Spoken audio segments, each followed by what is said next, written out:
नमस्कार, आप सुन रहे हैं न्यूज़ उत्तर प्रदेश। 16 जून दिन बुधवार। खबर दिन भर में आपका स्वागत है। मैं हूं आशीष तिवारी। आज के मुख्य समाचार। आप सांसद संजय सिंह बोले, चंदा चोर और प्रॉपर्टी डीलर के पक्ष में खड़ी हो गई है बीजेपी। भाजपा का एक प्रवक्ता संबित पात्रा प्रॉपर्टी डीलर सुल्तान अंसारी के पक्ष में खड़ा हो जाएगा।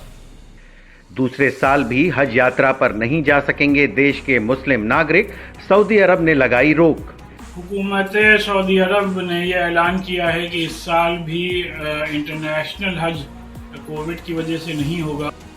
केशव प्रसाद मौर्य ने कांग्रेस पर साधा निशाना। बोले, राम भक्तों पर गोली चलाने वाले पूछ रहे हैं सवाल। राम भक्तों पर गोली चलाई थी, वह राम मंदिर के मुद्दे पर सवाल कर रहे हैं। स्वामी स्वरूपानंद सरस्वती ने चंपत राय को बताया गैर जिम्मेदार। बोले, ट्रस्ट में भ्रष्टाचारी शामिल। ऐसे लोगों को बनाया जो भ्रष्टाचारी थे। डिप्टी सीएम केशव मौर्य का दावा, 2022 में बीजेपी जीतेगी 300 से ज्यादा सीटें। 300 से ज्यादा सीटें जीत करके उत्तर प्रदेश की जनता की सेवा करने के लिए आएगी। हमारी भाजपा की सरकार बनेगी। अब खबरें विस्तार से।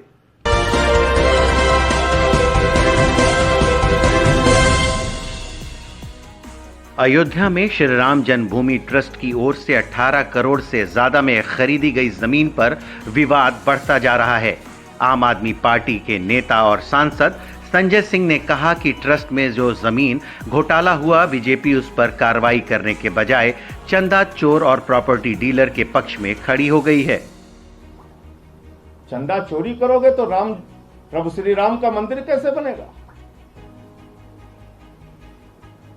रवि मोहन तिवारी और सुल्तान अंसारी के अकाउंट की जांच की जाए। 18 मार्च 2021 को जो 17 करोड़ उनके खातों में गया, वो पैसा क्या हुआ, फिर कहां कहां ट्रांसफर हुआ, इसकी जांच कराई जाए। भारतीय जनता पार्टी के ऐसे दुर्दिन आ गए, मैंने कभी कल्पना नहीं किया था कि भाजपा का एक प्रवक्ता संबित पात्रा प्रॉपर्टी डीलर सुल्तान अंसारी के पक्ष में खड़ा हो जाएगा। प्रॉपर्टी डीलर रवि मोहन तिवारी के पक्ष में खड़ा हो जाएगा। चंदा चोरी करने वाले चंपत राय, अनिल कुमार मिश्रा, ऋषिकेश उपाध्याय भाजपा के मेयर के पक्ष में खड़ा हो जाएगा। अरे मोदी जी के पक्ष में बोलते बात समझ में आती, योगी जी के पक्ष में बोलते तब भी बात समझ में आती। तुम्हारी पार्टी के मुख्यमंत्री हैं, इतने दुर्दिन आ गए, तुम्हारे भाजपाइयों प्रॉपर्टी डीलर्स के पक्ष में खड़े हो रहे। राम मंदिर की जमीन के लिए सौदे को लेकर विवाद चल रहा है, जिसमें विपक्ष सवाल उठा रहा है कि आखिर कैसे जो जमीन खरीदी गई उसकी कीमत महज 15 मिनट के भीतर 2 करोड़ से 18 करोड़ हो गई। कोरोना महामारी के डर के कारण लगातार दूसरे साल भी देश के मुस्लिम नागरिक हज यात्रा पर नहीं जा सकेंगे। हज यात्रा 2021 के लिए किए गए सभी आवेदनों को निरस्त कर दिया गया है। इसकी जानकारी मौलाना खालिद रशीदी ने दी है। हुकूमत सऊदी अरब ने यह ऐलान किया है कि इस साल भी इंटरनेशनल हज कोविड की वजह से नहीं होगा और सिर्फ 60,000 लोग जो सऊदी सिटीजन हैं या जो फॉरेनर्स हैं जो सऊदी अरब में दूसरे नेशनल्स के रह रहे हैं वही हज कर पाएंगे। और जाहिर सी बात है ये कदम कोविड की वजह से एज अ प्रिकॉशंस लिया गया है। सऊदी अरब सरकार के फैसले के बाद भारतीय हज समिति ने भी हज 2021 के लिए किए गए कुल 58,000 आवेदनों को रद्द कर दिया है।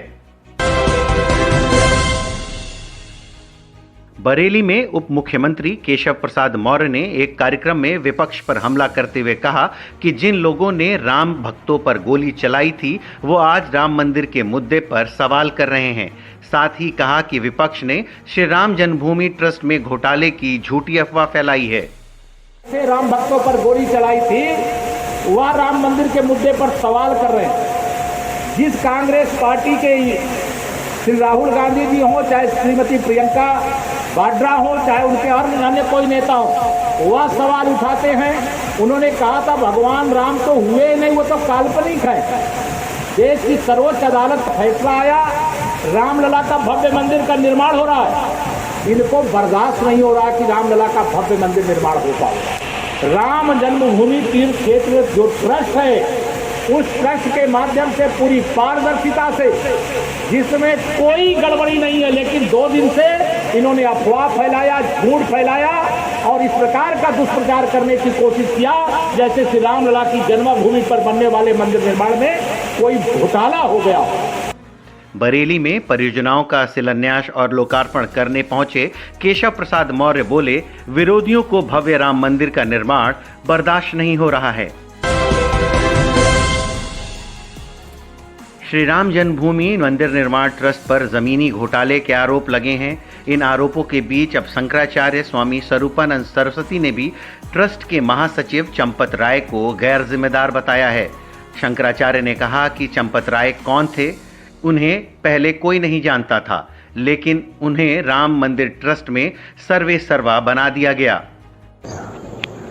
इसी तरह से राम जन्मभूमि का मामला जब आया तो जब उसका निष्कर्ष निकलने को मौका आया तो आपने कहीं ट्रस्ट को बदल दिया। ऐसे लोगों को बनाया जो भ्रष्टाचारी थे, जिसके लिए आपको सफाई देनी पड़ रही है। चंपत राय को कौन जानता था, ये कौन आदमी है, क्या है? और वो कहता हमारे ऊपर कड़क लगाता, किसको? शंकराचार्य स्वामी स्वरूपानंद सरस्वती ने प्रधानमंत्री नरेंद्र मोदी से ट्रस्ट के महासचिव चंपत राय को हटाने की मांग की है। उत्तर प्रदेश में 2022 में विधानसभा चुनाव होने वाले हैं। ऐसे में डिप्टी सीएम केशव मौर्य ने अपने अंदाज में दावा किया है कि 2022 में बीजेपी 300 से ज्यादा सीटें जीतेगी और मुंगेरी लाल के हसीन सपने देखने वालों को जनता सबक सिखाएगी।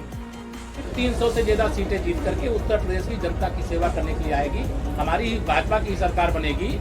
जो सपने मुंगेरी लाल के हसीन देख रहे हैं, आप देखिएगा जिस दिन चुनाव के परिणाम आएंगे, फिर उस दिन जब पराजय उनको होगी तो एक तय करते हैं ना कि क्या, जब हार के कारण पहले से निर्धारित करेंगे, भाई क्यों हारे, तो हारेंगे, जनता हराएगी उनको। वहीं साल 2022 में विधानसभा चुनाव को लेकर हर राजनीतिक पार्टी ने कमर कस ली है और बयानबाजी का दौर शुरू हो गया है। आज से हम आपके लिए लेकर आए हैं एक नया सेगमेंट जिसका नाम है पहचानो कौन। इसमें हम आपको एक आवाज सुनाएंगे। यह आवाज या तो राजनेता की होगी या अभिनेता की होगी। आपको यह आवाज पहचाननी है और अपने कमेंट बॉक्स में लिख के हमें बताना है कि आवाज किसकी है। तो सुनिए आज की आवाज और सही जवाब भेजें हमें कमेंट बॉक्स में। সেই ডায়লগটা হলো, আমি জল ঢোড়াও নই, বেলে বোড়াও নই, আমি একটা কোবরা গোখরো, আমি জল ঢোড়াও নই, বেলে বোড়াও নই, আমি জাত গোখরো, এক ছোবলে ছবি। इस बुलेटिन में बस इतना ही। कल फिर मिलेंगे कुछ नई खबरों के साथ। नमस्कार।